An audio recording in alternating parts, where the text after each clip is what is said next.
Ang mga kalakasan at kahinaan ng mga zodiac sign ay maaaring maging isang kapaki-pakinabang na mapagkukunan para malaman nila kung saan sila natural na kumikinang at kung aling mga bahagi ang kailangan nilang gawin.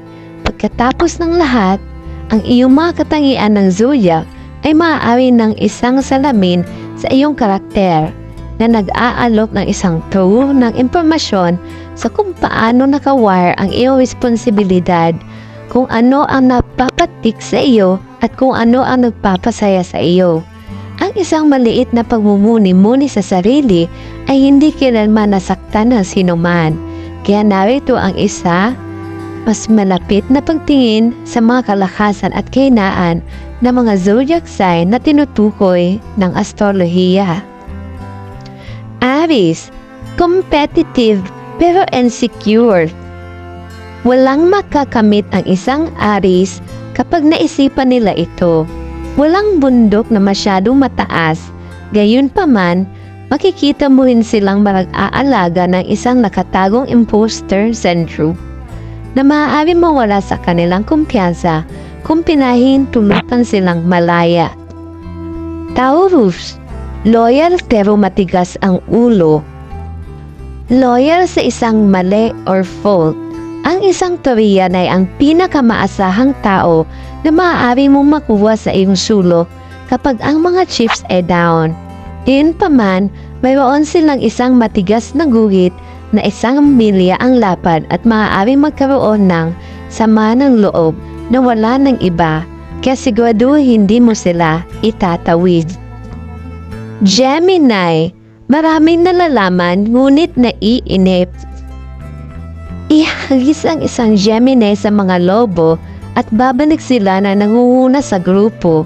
Ang elemento ng hangin na sign na ito ay nangangahulugan na madali silang makakaangkop sa anumang sitwasyon.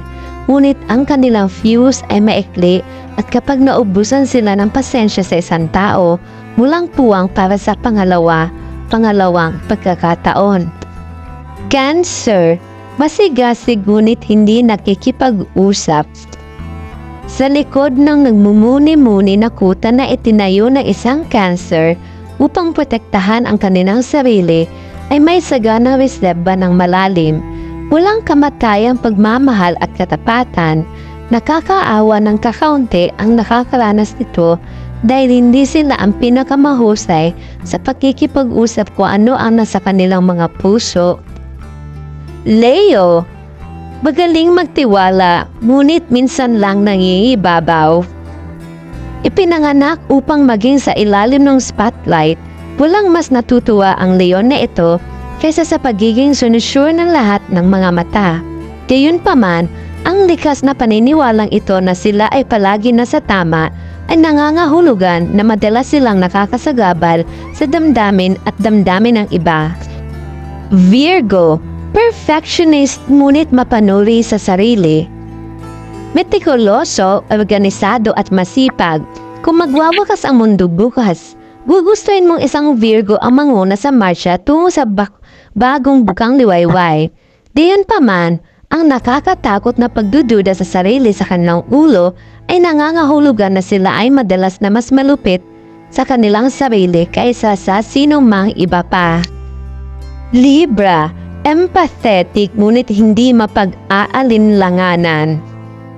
Kung naghahanap ka ng isang taong magpapahiram ng isang umaaliw na balikat sa mga oras ng pagkabalisa at tunay na ilagay ang kanilang sarili sa iyong mga sapatos, tawagan ang unang Libra sa iyong mga kontak.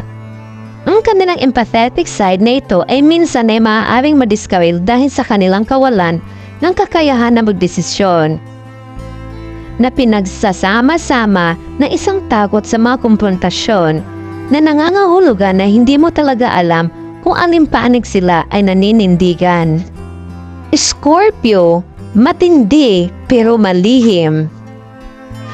Ang nagniningas, matinding personalidad ng isang Scorpio ay maaaring gumawa ng anumang oras na ginugugol na magkasama bilang isang ligaw, nakakahilo na biyahe. Ngunit habang gagawa sila ng dagdag na milya upang asikasuhin ang iyong emotional na mga pangangailangan, nananatili silang kilalang-kilala na lihim tungkol sa kanilang sarili, bigla cracking open the spine of the closed book. Sagittarius. Kusang loob, ngunit lumilipad. Walang mananalaysay na katulad ng isang Sagittarius, maaari nilang ibitin ang buong silid sa kanilang bawat salita. Ngunit bagamat maaari silang magpakita sa iyo ng mga dakilang pangarap, kung minsan ay mahirap ipin down ang mga ito at tuparin ang kanilang mga pangako. Capricorn. Goal-oriented, ngunit hindi mapagpatawad. Hindi lahat ay kayang lupigin ang mundo, ngunit kung ang isang Cap ay itinakda upang gawin ito, walang makakapigil sa kanila hanggang sa maabot nila ang kanilang layunin. Sa isang personalidad na hardwired sa pagiging praktikal, kadalasan ay hindi nila pinahahalagahan ang nuwanse at kilala na hindi mapagpatawad sa mga pagkakamali ng iba. Aquarius, philosophical ngunit hiwalay. Isang malalim na nag-iisip na may humanitarian streak. Ang isang Aquarian ay may malalaking plano na baguhin ang mundo. Nakakahiya na maaga silang umalis sa party dahil ang kanilang pagiging mapagkumbaba ay nagpapahirap sa kanila na magtatag ng mga bono sa mga nakapaligid sa kanila.